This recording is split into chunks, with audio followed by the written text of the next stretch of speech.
मैंने जो आये करीमा पढ़ी है, रब कहता है गम न करो, फिक्र न करो, बुलंद तुम ही रहोगे, शर्त यह है कि कामिल मोमिन बन जाओ।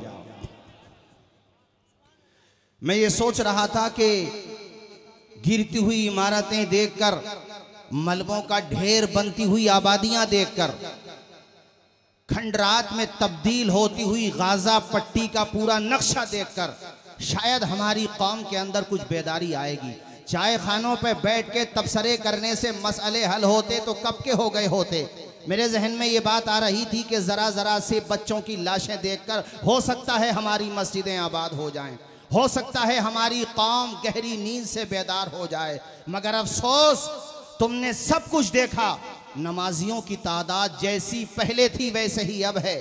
दूसरी तरफ हमारे समाज में जो बुराइयां दर आई हैं, शराब की शक्ल में, सूद की शक्ल में, जिनाकारी की शक्ल में, बदकारी की शक्ल में, झूठ और फरेब की शक्ल में, उनकी जड़ें मजबूत होती चली जा रही हैं। ए नागौर राजस्थान, पूरे राजस्थान से आए हुए मेरे दीनी भाइयों, अगर तुम्हारी यही रवश रही तो कैसे हालात बदलेंगे ये समझाओ मुझे। तुमने देखा नहीं वो वीडियो, पूरा घर मलबे का ढेर बन चुका है। तसव्वुर तो कीजिए, न जाने उसके घर में कितने लोग जामे शहादत नोश कर चुके होंगे। अल्लाह जाने उसके बाप का साया भी उसके सर पे सलामत है कि नहीं, माँ का आंचल उसके सर पे सलामत है कि नहीं। मगर रब ने कैसा ईमान दिया है उस कौम को और उस कौम के नौनिहालों को कि वो बच्चा अपने मकान के मलबे के ढेर पे बैठ के कुरान अजीम की तिलावत कर रहा है, कुरान पाक पढ़ रहा है और इस सोई हुई उम्मत को एहसास दिला रहा है, न घबराओ मुसलमानों, खुदा की शान बाकी है, अभी इस्लाम जिंदा है, अभी कुरान बाकी। नाराए तकबीर, नाराए रिसालत। नारा ये लगाएंगे डॉक्टर साहब, आप नहीं, नारा पब्लिक में से लगाएंगे। हुसैनी खड़े होकर के नारा लगाओ बेटा, जरा खड़े हो।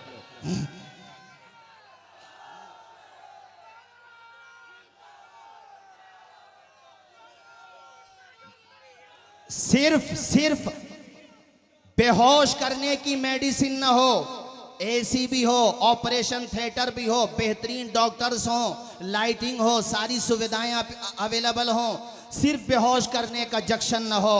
आप अपना ऑपरेशन नहीं करा सकते, अपने बेटे का ऑपरेशन नहीं करा सकते, लेकिन अल्लाह की इज्जत की कसम में झूठ नहीं बोल रहा। आज तो सोशल मीडिया के जरिए पूरी दुनिया ग्लोबल विलेज ही बन चुकी है। सब कुछ आप देखते हैं। क्या तुमने वो 12-13 साल के बच्चे को नहीं देखा जो इमाम आली मकाम की गुलामी का हक अदा कर रहा है? नारे सब लगाते हैं, हक कैसे अदा किया जाता है फलस्तीन के मजलूमों को देख लो।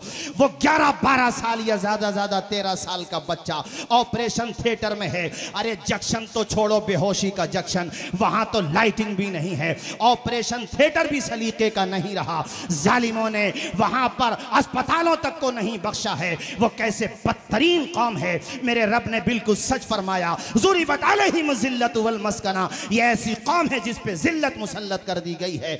ये जलील कौम अस्पतालों तक को टारगेट कर रही है। ऐ लोगों, अस्पतालों का क्या हाल हो गया। अब लाइट ही नहीं तो टॉर्च जला कर, मोबाइल की टॉर्च जला के अंधेरे के अंदर उस बच्चे का ऑपरेशन किया जा रहा है।